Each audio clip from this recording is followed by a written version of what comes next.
સુરતમાં ફરી દારૂબંધીના ધજાગરા બુટલેગરોએ ઉડાડ્યા છે। ઉધનાના કુખ્યાત ફારૂકી બંધીઓ દ્વારા મંગાવેલા આઈસર ટેમ્પોમાં લાખો રૂપિયાનો દારૂ લાવી ખાલી કરાઈ રહ્યો હતો। ત્યાં જ સ્ટેટ મોનિટરિંગ સેલની ટીમે દરોડા પાડી 3 બુટલેગરોને ઝડપી પાડી 2.5 કરોડથી વધુનો મુદ્દામાલ કબજે કર્યો છે। ત્યારે મુખ્ય બુટલેગરો ભાગી છૂટતા પોલીસે તેને મોટા જાહેર કર્યા છે। તો બીજી તરફ લાખો રૂપિયાનો દારૂ ઝડપાતા ઉધનાનો વહીવટદાર દોડતો થઈ જવા પામ્યો છે। સુરતમાં ખુલ્લેઆમ જોઈએ ત્યાં દારૂ મળી રહ્યો હોય તેવા અનેક કિસ્સાઓ સામે આવી ચૂક્યા છે।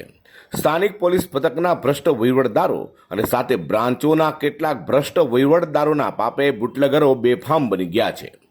ત્યારે ઉધનામાંથી ભ્રષ્ટ વહીવટદારોના પાપે ફાટીને ધુમાડે ગયેલા બુટલેગર હુસૈન શકીલ સહિતનાની ટોળકીએ એક આઈસર ટેમ્પો ભરી દારૂ મંગાવી લેતા વિજિલન્સે ઝડપી પાડ્યો છે। વાત એમ છે કે ઉધના પોલીસ પથકની હદમાં મોટા પાયે દારૂ આવી રહ્યો હોવાની માહિતી સ્ટેટ મોનિટરિંગ સેલની ટીમને મળી હતી। જેથી સ્ટેટ મોનિટરિંગ સેલની ટીમે ગુપ્ત ઓપરેશન પાર પાડ્યું હતું અને ઉધના રોડ નંબર 6 પાસે સંજયનગરમાં આઈસર ટેમ્પામાંથી 2 બોલેરોમાં ઠલવાઈ રહેલા 20,60,000થી વધુનો દારૂનો જથ્થો ઝડપી પાડ્યો હતો। પોલીસે સ્થળ પરથી 20,60,000થી વધુનો દારૂનો જથ્થો, આઈસર ટેમ્પો તથા 2 મહિન્દ્રા બોલેરો મોટરકાર, મોંઘાદાર મોબાઈલ ફોન મળી કુલ અધો કહી શકાય તેમ 51,96,000થી વધુની મત્તા કબજે કરી હતી। જ્યારે સ્થળ પરથી સ્ટેટ મોનિટરિંગ સેલની ટીમે 3 બુટલેગરો, એક કિશોર તથા બુટલેગર હુસૈન જમીલ પઠાણ, સંદીપ મીઠાલાલ નિષાદ અને સુરજીત સીતારામ નિષાદને ઝડપી પાડ્યા હતા।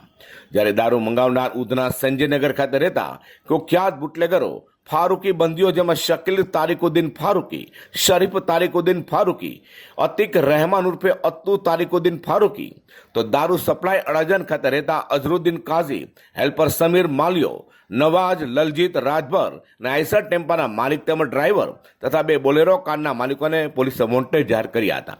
જેને લઈને ઉધના પોલીસ સાથે સુરતના વિવિધ બ્રાન્ચ દોડતી થઈ ગઈ હતી। ખાસ કરીને ઉધના પોલીસ પથકનો ભ્રષ્ટ વહીવટદાર પોતાની ચામડી બચાવવા બે બાકડો થવાનું ઉધના વિસ્તારમાં ચર્ચાઈ રહ્યું છે। Bureau report G25 news.